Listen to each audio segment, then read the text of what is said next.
British सरकार अपने colony को डेवलप करती है और कैसे विस्तार करती है।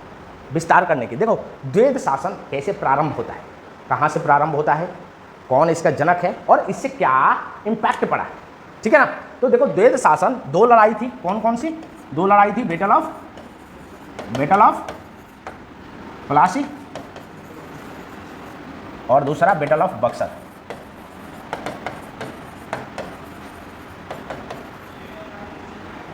ठीक है, ये कौन कौन सा, प्लासी कब हुआ था, 1757 और 1764। ठीक है, 64 के लड़ाई के बाद इलाहाबाद की संधि होती है 1765 में, 1765 में संधि होती है अगस्त के महीने में। ठीक है, और ये दो संधि होती है इलाहाबाद की दो संधि होती है। पहली संधि होती है किसके साथ, शाह आलम के साथ, और दूसरा होता है आपके सिराजुद्दौला के साथ।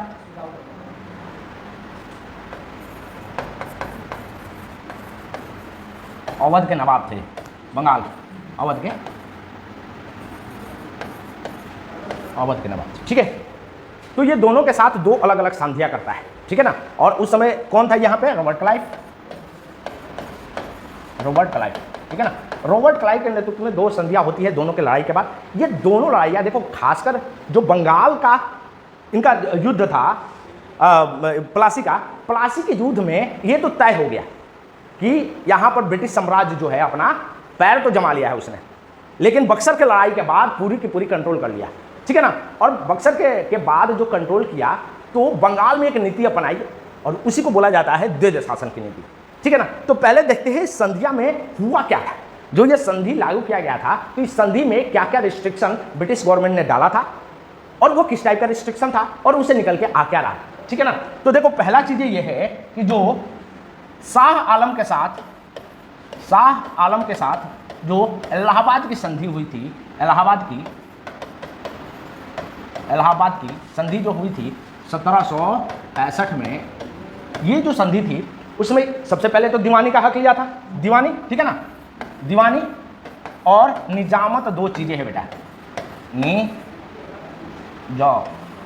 जामत दो चीजें, दीवानी और निजामत, ये चीजें होता क्या है, ठीक है ना। पहली बात देखो, ये जो दीवानी होता है ये रेवेन्यू वित्तीय पर कंट्रोल करना। आज के बाद रॉबर्ट क्लाइव ने ये कहा था कि भैया दीवानी ये जो द्वैध शासन हम लागू कर रहे हैं तो पहले हमें दीवानी और निजामत चाहिए। और दीवानी क्या होता है, ये दीवानी होता है फाइनेंस पर कंट्रोल करना, वित्तीय पर कंट्रोल करना, ठीक है ना। वही दूसरा होता है निजामत, और निजामत क्या होती है कि पुलिस प्रशासन पे कंट्रोल करना, एडमिनिस्ट्रेशन पे कंट्रोल करना। प्रशासन पे कंट्रोल करने को निजामत बोला जाता है और दीवानी जो वित्तीय पे कंट्रोल करने के लिए बोला जाता है, ठीक है ना। तो जब इलाहाबाद की संधि हुई थी तो इस इलाहाबाद की संधि में शाह आलम को क्या क्या मिला था कि पहले तो इन्होंने दीवानी ले लिया था, ब्रिटिश सरकार ने दीवानी ले लिया था। इस दीवानी के बदले इन्होंने 26 लाख रुपए वार्षिक रूप में किसको देना था, शाह आलम को, अंग्रेज देंगे। और दूसरा जो निजामत लिया था बंगाल में, निजामत ये लिया था आपके 53 लाख रुपए में, ठीक है ना। तो इस इलाहाबाद के संधि के बाद शाह आलम से दीवानी, बंगाल के जो नवाब थे उनसे ले लिया निजामत, ठीक है ना। दोनों इनके पास आ गया। इसके अलावा क्या कर दिया शाह आलम को कि भैया शाह आलम को कुछ दे दिया। और ये दीवानी किस किस का, दीवानी 3 जगह का, बिहार, बंगाल और उड़ीसा 3 जगह का है, ठीक है ना। दूसरा चीजें शाह आलम को 2 जगह प्रोवाइड कर दी। और 2 जगह कौन सा था, एक था भाई कारा और इलाहाबाद। कारा और इलाहाबाद 2 ऐसे जगह थे जो शाह आलम को मिला, ठीक है ना। कारा और शाह आलम को 2 जगह मिला, एक मिला कारा और दूसरा इलाहाबाद, ठीक है। बनारस और मिर्जापुर को बलवंत सिंह को दे दिया, और तीसरा अवध को सिराजुद्दौला को। अवध जो है सिजाउद्दौला, ठीक है ना, इनको बांट दिया इलाहाबाद की संधि में, जगह को बांट दिया। इलाहाबाद में शाह आलम को कौन कौन सा जगह दे दिया, कारा और इलाहाबाद को। ये कारा जो जगह था ये अवध का ही था, ठीक है ना, अवध का ये जगह था, इसको दे दिया निकाल के शाह आलम को। दूसरा बनारस और मिर्जापुर को बलवंत सिंह, ये जमींदार हुआ करते थे, इनको इनके हाथों में सौंप दिया। और तीसरा अवध को सिजाउद्दौला, जो जिनके साथ संधि हुई थी, दूसरी संधि भी होता है, ठीक है ना, दूसरी संधि होती है। और इन्हीं से लिया 53 लाख में क्या ले लिया, निजामत ले लिया। इसका मतलब पूरी तरह बंगाल किसके कंट्रोल में, ईस्ट इंडिया कंपनी के कंट्रोल में। देखो किसी भी चीज का नियंत्रण करना का मतलब क्या है कि उसके आर्थिक, उसके वित्तीय और प्रशासन पर कंट्रोल कर लो। और वही तो था ये दीवानी और निजामत, जब उनके प्रशासन और वित्तीय दोनों पे कंट्रोल कर लेती है ईस्ट इंडिया कंपनी, ठीक है ना। दूसरा चीजें है जो शाह आलम के साथ, ये दूसरा जो सिजाउद्दौला के साथ संधि हुई थी, इस संधि में कहा गया था कि भाई यदि आपको सैनिक रखना है, सैनिक की जरूरत है, तो ये सैनिक जो आप लेंगे वो ब्रिटिश गवर्नमेंट से लेंगे और उसके लिए आपको भुगतान करना पड़ेगा पैसा। यदि आपको सैनिक की जरूरत है तो सैनिक देगा ब्रिटिश गवर्नमेंट, और ये सैनिक का जो खर्चा बैठेगा वो आप दोगे, ठीक है ना।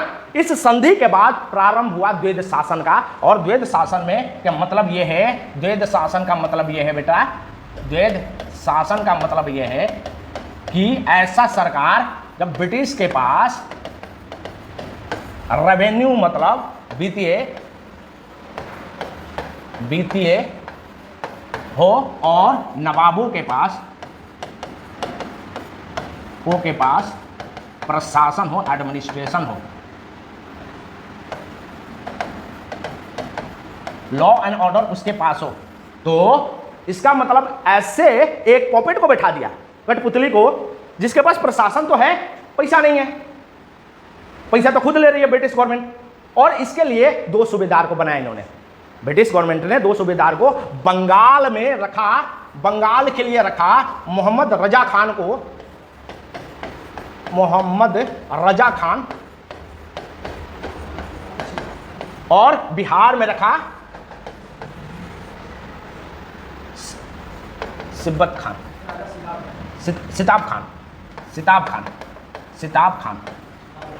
सिताब राय बोला जाता है, खान नहीं है ये, राय, राय, सिताब राय, ठीक है ना। इन दोनों को बंगाल के क्या बना, बंगाल और बिहार के सूबेदार बना दे, दीवानी दे दिया कि अब इनका काम है भैया रेवेन्यू को कलेक्ट करना। मेरे बात समझ में आया। तो जो रॉबर्ट क्लाइव का द्वैध शासन है, अब याद रखो जो हमने ऐतिहासिक पृष्ठभूमि को पढ़ा था, ऐतिहासिक पृष्ठभूमि का पढ़ा था। अब ये देखो रॉबर्ट क्लाइव ने द्वैध शासन से कंट्रोल तो कर लिया कि नहीं कर लिया, ठीक है ना। आगे चल के शाह आलम को भी पेंशन में डाल देगा, वारेन हास्टिंग आएगा तो, अभी नहीं, वारेन हास्टिंग आएगा तो पेंशन पे डाल देगा। अभी तो चल रहा है इनके पास लॉ एंड ऑर्डर, मतलब प्रशासन तो करेंगे लेकिन इनके पास क्या नहीं होगा, इनके पास एकदम पैसा नहीं होगा, वित्तीय नहीं होगा। अब ये अलग ही नीति है विस्तारवाद की, ब्रिटिश सरकार की विस्तारवाद की नीति दम अलग ही लेवल पे चल रही है कि हम दीवानी अपने पास होगा, रेवेन्यू अपने पास होगा, निजामत तुम रखो, लॉ एंड ऑर्डर तुम देखो, जनता की भलाई तुम करो, उसका कार्य करो तुम, लेकिन हम तो पैसा हमसे मांगो, पैसा तो तुम्हारे पास नहीं रहेगी। मेरे पास समझ में आया। इसके बाद जब ये द्वैध शासन लागू करने के बाद बहुत दिन चला, लेकिन इस द्वैध शासन से कुछ प्रॉब्लम क्रिएट हुआ, और कुछ प्रॉब्लम क्या थी, बहुत सारी कठिनाइयाँ हुआ।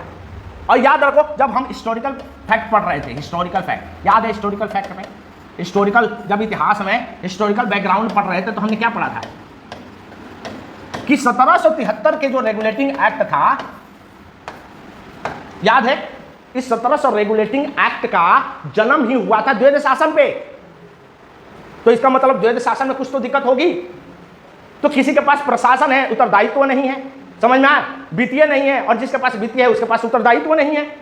तो इससे प्रॉब्लम क्या हुआ, प्रॉब्लम हुआ करप्शन, करप्शन पैदा हुआ, भ्रष्टाचार प्रारंभ हो गई, समझ में आया। अब देखो बहुत दिन नहीं बचा है, 1765 से आपके 1773 के बीच में कितने साल होते हैं, 8 साल की बात है। इस द्वैध रॉबर्ट क्लाइव के द्वैध शासन लागू करने के बाद प्रॉब्लम स्टार्ट हुआ करप्शन का, चोरी का, क्योंकि किसी के पास उत्तरदायित्व तो नहीं है, खाली वित्तीय है, तो वो तो पैसा ही चुराएगा, समझ में आया। लेकिन जब ये हुआ तो देखोगे 1773 में रेगुलेटिंग एक्ट विनियम अधिनियम लेकर आते हैं, समझ में आया। और ये इसका जननी होता है वारेन हास्टिंग।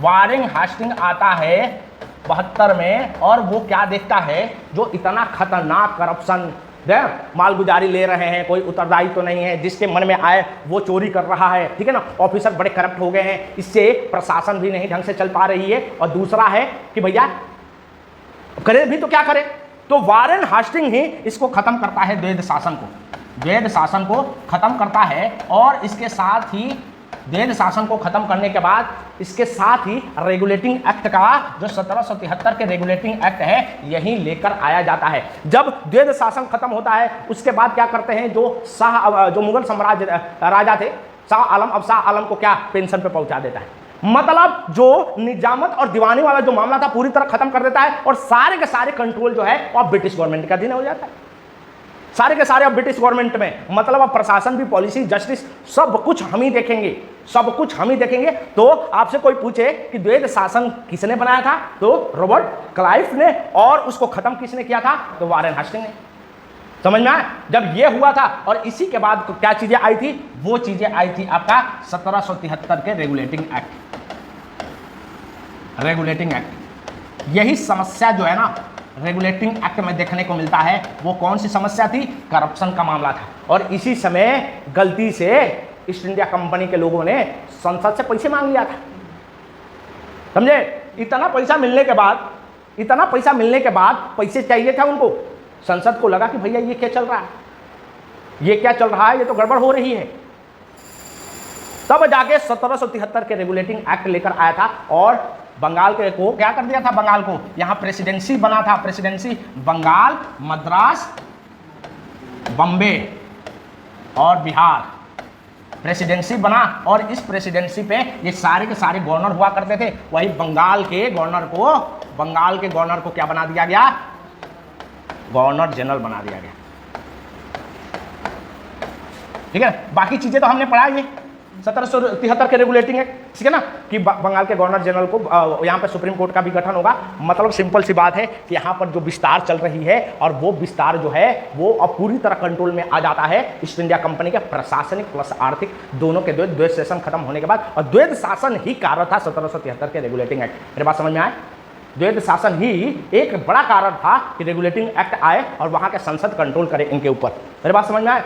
अब देखो ये सब चीजें हैं, ये द्वैध शासन से रिलेटेड था।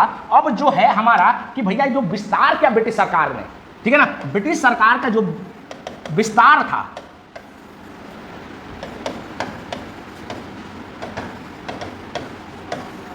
उपनिवेशवाद का जो धारणाएं थी उसका 3 चरण था।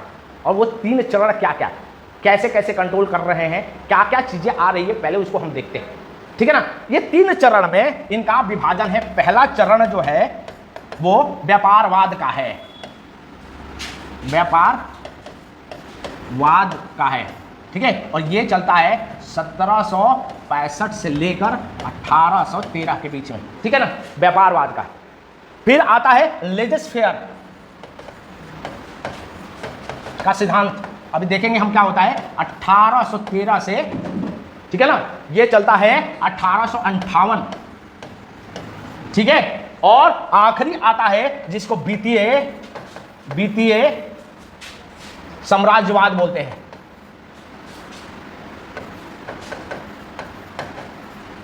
ठीक है ना, वित्तीय साम्राज्य। ये आता है 1858 से लेकर 1947, ठीक है ना। 3 तरह से अपना विस्तार करती है। कौन करती है, आपके ब्रिटिश शासन। व्यापारवाद, ठीक है ना, कमर्शियलिज्म बोला जाता है, ये कमर्शियलिज्म है, व्यापारवाद कैसे बढ़ाएगा। लेजिस्लेचर का सिद्धांत आया था कहां पर, हमने डिस्कस किया था, याद है 1813 के जो चार्टर्ड आया था, उस चार्टर्ड लेजिस्लेचर के सिद्धांत पर था। हाँ, और ये क्या होता है, मुक्त व्यापार की नीति। क्या है, मुक्त व्यापार की नीति, मुक्त व्यापार की नीति। मेरे बात समझ में आ रहा है, ठीक है ना। तो इसका मतलब जब हम इतिहास को पढ़ेंगे तो इतिहास को साथ में ऐतिहासिक पृष्ठभूमि से पढ़ेंगे तभी समझ में आएगा। मेरे बात समझ में आया।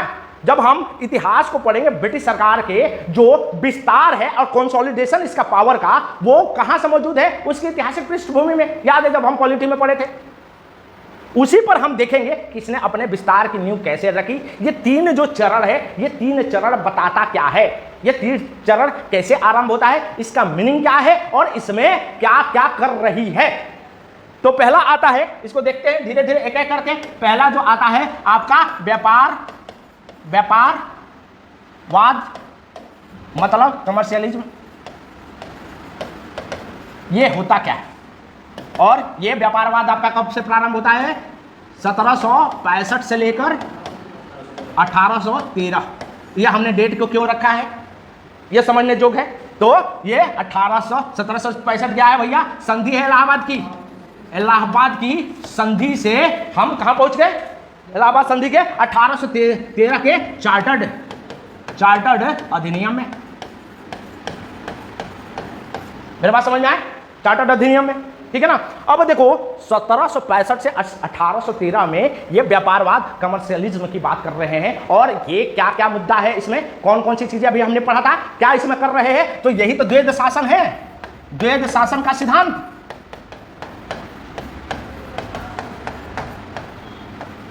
ठीक है ना, द्वैध शासन का सिद्धांत इसमें क्या कर रहा है, दीवानी और निजामत का जो कंसेप्ट है धीरे धीरे ले रहा है। वित्तीय अपने आप को मजबूत कर रहा है, ठीक है ना। जब वित्तीय मजबूत कर रहा है, धीरे धीरे नवाबों को क्या कह रहा है कि भाई तुम्हें सैनिक चाहिए तो सैनिक तो हमसे ले लो, उसका खर्चा तुम उठाना। तो सबके सबसे ज्यादा ये कमर्शियलिज्म में, व्यापारवाद के समय में ये सबसे ज्यादा जो फोकस करते हैं वो व्यापार पे और आर्थिक अपने उत्थान के लिए। मेरे बात समझ में आ रहा है। समय होता है करप्शन भी होगा, और यही कारण करप्शन का होगा जो 1773 के एक्ट में हमें देखने को मिलेगा। तो व्यापारवाद में ये लोग क्या करेंगे, अपनी व्यापार को, व्यापार किस बात का, क्या चाहिए था उनको, कच्चा माल ही तो चाहिए था। तो कच्चा माल, अब देखो इसी समय ध्यान से देखोगे तो 1765 से 1785 में एक घटना प्रारंभ होता है, और यह घटना होता है यूरोप में, जिसको प्रोसेस ऑफ इंडस्ट्रियलाइजेशन बोला जाता है। इंडस्ट्रियलाइजेशन का मतलब औद्योगिकरण, साइंटिफिक का बढ़ावा। यही ऐसा पीरियड है 1765 से 1785 जब साइंस बढ़ता है यूरोप में, ब्रिटेन में। और देखोगे यहीं पर स्टीम इंजन, हैंडलूम, कटाई, वो क्या बोलते हैं, सूती काटने वाला स्टीम इंजन, रेलवे, समझ में आना। ये सारे धीरे धीरे साइंटिफिक टेम्परामेंट, साइंस इतना तेजी से बढ़ने लगता है कि अब इनको चाहिए क्या, कच्चा माल। क्या चाहिए, कच्चा माल। और कच्चा माल कहां से मिलेगा, तो भारत ही तो देगा भाई कच्चा माल, समझ रहे हो। तो ये जो कमर्शियलिज्म है ये इंपैक्ट डायरेक्ट करता है यूरोप में साइंटिफिक टेम्परामेंट, मतलब विज्ञान को बढ़ना। विज्ञान बढ़ता है तो नया नया आविष्कार होगा, और नया नया आविष्कार होगा तो वो जन्म देता है एक्सप्लॉयटेशन का। कहां पर, शोषण का, भारत में। तो यहां पर इंडस्ट्रियां खुल रही हैं, यहां से यूरोप में कच्चा माल चाहिए, लेकिन एकाधिकार अभी किसके पास है, यहां पर इस पीरियड में 1765 से 1813 के बीच में एकाधिकार किसके पास है, किसके पास है अभी एकाधिकार, ईस्ट इंडिया कंपनी के पास है ना एकाधिकार। मतलब अब ये क्या कर रही है, यहां से कच्चा माल लेके जा रही है अपने देश में और खूब वो पैसे कमा रही है, कोई रोक टोक नहीं। कच्चा माल चाहिए, इंडस्ट्रियलाइजेशन का प्रोसेस प्रारंभ हो गया बड़ी तेजी से वहां पे, क्योंकि ये आविष्कार ने ही कच्चा माल की जरूरत बना दी। और भारत में जितने भी छोटे मोटे इंडस्ट्री है यही से प्रारंभ होती है डी इंडस्ट्रियलाइजेशन का। भारत में जो औद्योगिकरण है उसकी समाप्ति भी प्रारंभ होता है, जस्ट उल्टा हो रहा है। मेरे बात समझ में आ रहा है। यूरोप अपने इंडस्ट्रियलाइजेशन, औद्योगिकरण को बढ़ावा दे रहा है, और भारत में क्या हो रहा है, डी इंडस्ट्रियलाइजेशन हो रहा है। भारत में औद्योगिक जो है वो धीरे धीरे कम हो रहा है, क्योंकि इंजन बहुत सारे, जब साइंस बढ़ा तो बहुत सारे मशीन आए, और मशीन का लाभ हुआ कि मान लो सूती कपड़ा भी है, आपको बनाना है कपड़े तो आसानी से बनेंगे। भारत में उसी कपड़ा बनाने में क्या कर दिया, उन पे लगा दिया टैक्स, और यहां से कच्चा माल उठा ले गए और वहां से कपड़े बनाते थे और भारत में बेचना प्रारंभ कर दिया। उनका फायदा डबल, देखो दोनों चीज में फायदा। कच्चे माल की कीमत जो है भारत में कम दाम पे लेके जा रहे हैं यहां से। दूसरा चीज है, वहां से जो मशीन बना रही है उसमें लागत कम, और यदि वो लागत कम है तो क्या कर रही है कि वहां के जो मशीन से बनाए हुए सामान है भारत में डबल या ट्रिपल दाम में बेचना, मतलब कच्चा माल में भी पैसा बचाना और वहां पे अपना सामान भी भारत में बेच के क्या करना है भाई, क्या करना है, पैसा ही पैसा बनाना है। और इसी प्रोसेस को बेटा कमर्शियलिज्म बोला जाता है, व्यापारवाद है ये, समझ में आए। लेकिन इससे उत्पन्न होता है करप्शन भी। जहां पैसा का मामला होगा वहां करप्शन होगा ही होगा दादा, ये बात समझ लो। पैसा जहां है वहीं करप्शन है, जहां पैसा दिखेगा वहीं करप्शन होगा। और इंसान का दिल बड़ा लालची है, कितना भी साधु हो जाए तो पैसा तो छोड़ेगा नहीं। मेरे बात समझ में आए। तो भाई इनका ऑफिसर, अब क्या है कि ईस्ट इंडिया कंपनी तो एक अधिकार है व्यापार का, लेकिन भाई ये छोटे छोटे ऑफिसर जो बैठे पड़े हैं ना, ये भी स्टार्ट हो जाते हैं व्यापारवाद के साथ। ये भी कच्चा माल जहां से मन में एक्सप्लॉइट करके लेके जाते हैं और बड़े से होलसेल में बिक्री करते हैं, होलसेल उठा के लेके जाती है यूरोप में बेचता है, वापस वो कपड़ा बन के आता है और भारत में 2 गुना 3 गुना दाम में बेचा जाता है। इतना पैसा द्वैध शासन में दीवानी मिलने के बावजूद भी, द्वैध शासन से सोचो, ब्रिटिश गवर्नमेंट इस काल में कंगाल के कंगाल ही रही। एज ए कंपनी, मेरे बात समझ में आए, as a company East India company कंगाल रही, लेकिन फायदे हाँ फायदा अधिकारियों को हुआ। इसमें यही जन्म देगा तुम्हारा 1773 के रेगुलेटिंग एक्ट, और यही जन्म देता है 1773 के रेगुलेटिंग एक्ट। व्यापारवाद का जो कंसेप्ट है और द्वैध शासन का जो कंसेप्ट है, यही क्या जन्म दे रहा है, व्यापारवाद का। मेरे बात समझ में आ रहा है। दूसरा कंसेप्ट आता है, ये आता है आपका लेजिस्फेयर, लेजिस्फेयर का सिद्धांत। अब भाई ये किसका है जानते हो? हाँ ना, लेजिस्फेयर मुक्त व्यापार का सिद्धांत। और ये प्रारंभ कब होता है बेटा? 1813 से 1858 तक। वही तो मैं पूछ रहा हूं, एडम स्मिथ की है इनविजिबल हैंड, लेजिस्फेयर का सिद्धांत। मतलब अब देखो कहानी, एडम स्मिथ कहानी भैया उल्टा चलने लगा दिशा में। व्यापारवाद के बाद मुक्त व्यापारवाद के कंसेप्ट प्रारंभ हो गई, और इस पर जो फोकस किया एडम स्मिथ की रेवोल्यूशन, उसके सिद्धांत ने, greatest of greatest all time बोला जाता है एडम स्मिथ को, जो है एकदम इकोनॉमी में जो पढ़ा है वो अलग बात है, ये क्रांतिकारी भी थे। इकोनॉमी तो छोड़ो, ये क्रांतिकारी थे। ये याद रखना, ये ब्रिटिशर थे, अमेरिका में जाकर रहे, बसे पड़े, समझे।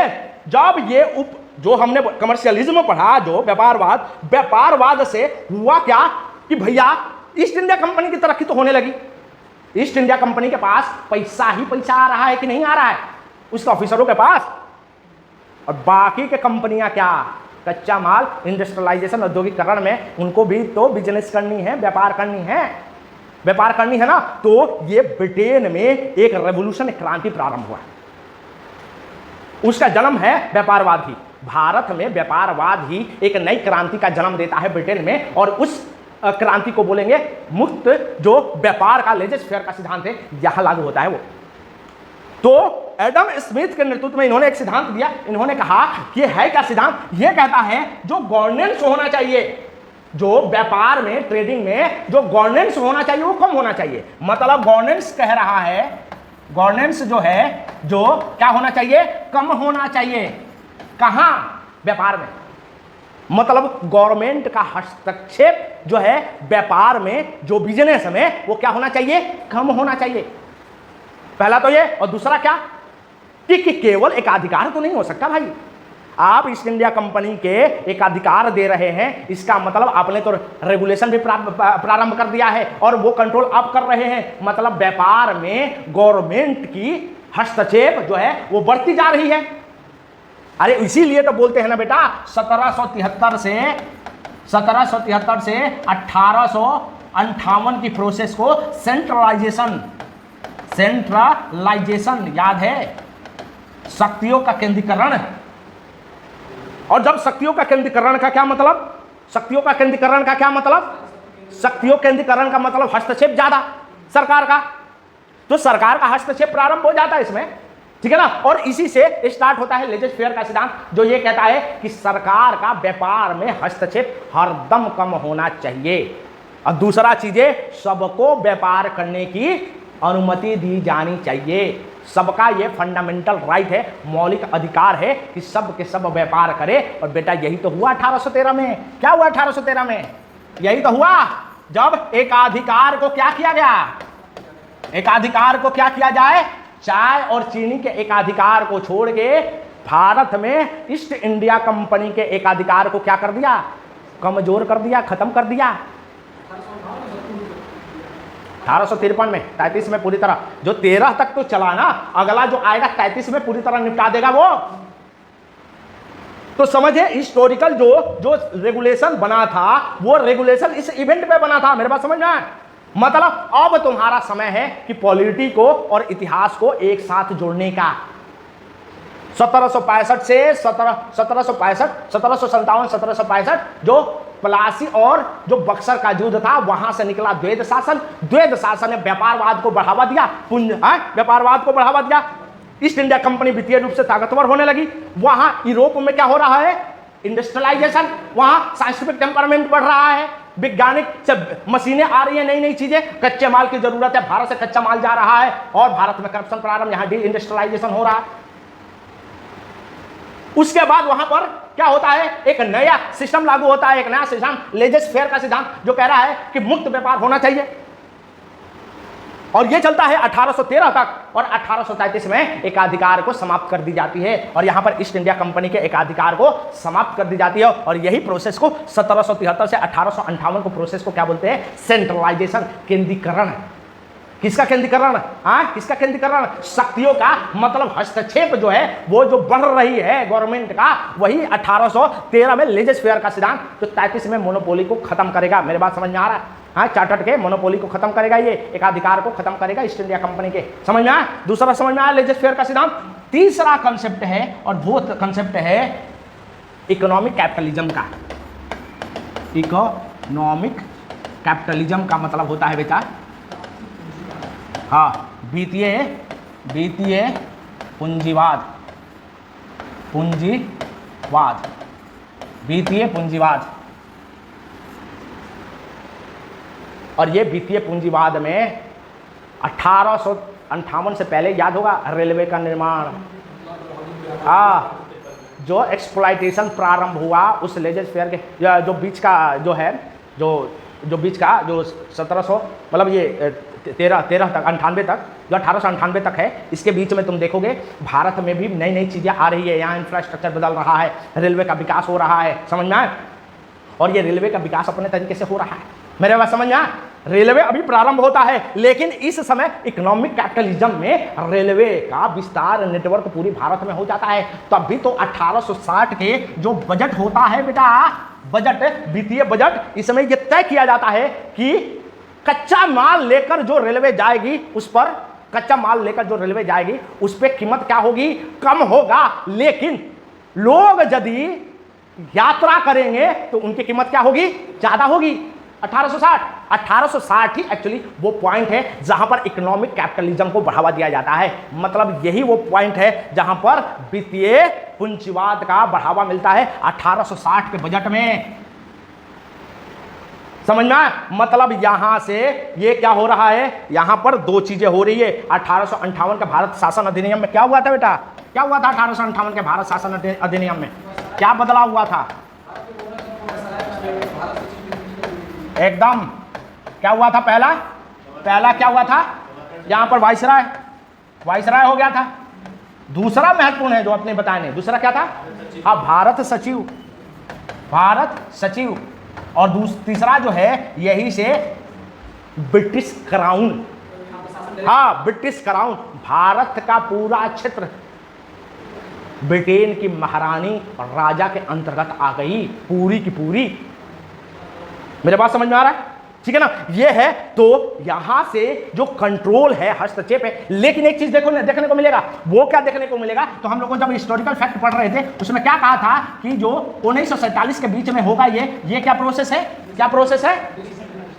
डिसेंट्रलाइजेशन, विकेंद्रीकरण शक्तियों का। मतलब प्रशासन अपने हाथों में लेने के बाद गवर्नमेंट ने, और मोनोपोली एकाधिकार 1853 में खत्म होने के बाद व्यापार की एकाधिकार ईस्ट इंडिया कंपनी का समाप्त हो गई। सबके लिए खुल गया कि नहीं व्यापार? और दूसरा, प्रशासन में भी विकेंद्रीकरण का प्रोसेस प्रारंभ हो गया। और विकेंद्रीकरण का मतलब क्या है आपको देखेंगे यहीं पे परिषद अधिनियम आएगा। परिषद अधिनियम कौन कौन सा है? परिषद अधिनियम, अधिनियम कौन कौन सा है? परिषद अधिनियम बताओ। नहीं, 1892 से पहले भी आया था, 61, 60, 61, फिर 1892, 1909 परिषद अधिनियम विकेंद्रीकरण। तो पॉलिटी में हमने क्या पढ़ा था? विकेंद्रीकरण कितने? प्रशासनिक में। सेम इतिहास में हम क्या पढ़ रहे हैं अभी? यहां विकेंद्रीकरण किसमें? विकेंद्रीकरण नहीं बोल सकते, विकेंद्रीकरण भी है और साथ में एक अधिकार भी समाप्त हो रहा है, सेंट्रलाइजेशन समाप्त हो रहा है व्यापार में। लेकिन ये सेंट्रलाइजेशन समाप्त होगा तो प्रारंभ क्या हो जाएगा? शोषण। तो एक नया कैपिटलिज्म प्रारंभ होगा, एक पूंजीवाद का। और इसी के लिए दादा भाई नौरोजी की एक किताब है बेटा, उस किताब का क्या नाम है? Drain of wealth. हाँ, वो भी है, ये भी है, एकदम ड्रेन ऑफ वेल्थ। मतलब अब एक नया पूंजीवाद प्रारंभ होगी और वो यहां से वेल्थ को ट्रेन करना प्रारंभ हो जाएगी। इसमें कृषि को भी, जो कृषि है उसको क्या करेंगे? ये कमर्शियलाइजेशन। भारत के पहले तो इंडस्ट्री को समाप्त किया, दूसरा समाप्त क्या करेंगे? ये कृषि को भी कमर्शियलाइजेशन, एक्सप्लॉयटेशन। याद होगा, और यही बिहार में अपना चंपारण में प्रारंभ होगा। क्या 3 कट्ठिया सिस्टम, नील की खेती। मेरे बात समझ में? तो ये नया एक प्रोसेस प्रारंभ हो रहा है पूंजीवाद का, जो पूंजी उद्योगपति इसमें होंगे, ड्रेन करेंगे पूरी तरह, वित्तीय शोषण करेंगे, आर्थिक तरीके से नुकसान करेंगे, पूरा समाप्त कर देंगे इंडस्ट्रियलाइजेशन का भारत में जो था। दूसरा, यहां पर कृषि में भी, इंडस्ट्री को तो समाप्त किया वो अलग बात है, लेकिन जो सबसे मजबूत ताकत थी इस देश का, वो ताकत थी कृषि का। और उसमें भी क्या कैसे नुकसान प्रारंभ कर दिया? कमर्शियलाइजेशन से। कटन, आपको कटन बोना ही बोना है, नील बोना है, नील की खेती करनी है। नए नए सिद्धांत लेकर आए और इनने एक्सप्लॉयटेशन प्रारंभ कर दी, किसकी? फार्मरों की भी, जो नीचे से नीचे जगह पे खड़े हुए हैं। एजुकेशन सिस्टम ध्वस्त होगा, आर्थिक नुकसान होगा, किसके? फार्मरों की। ठीक है ना? ये प्रोसेस है आपके इकोनॉमिक कैपिटलिज्म का। मेरे बात समझ में आया? और इसीलिए दादा भाई नौरोजी ने अपने किताब में लिखा है कि क्या कर रहे हैं भैया, क्या कर रहे हैं? समझ में आया? यहाँ से पूरी की पूरी बर्बादी कर रहे हैं और ले जाके अपने ही समुद्र में डाल रहे हैं सारे के सारे पैसा। समझ में आया? तो मेरे कहने का मतलब ये क्या है? विस्तारवाद में क्या समझ में आया? क्या समझ में आया यहाँ पर?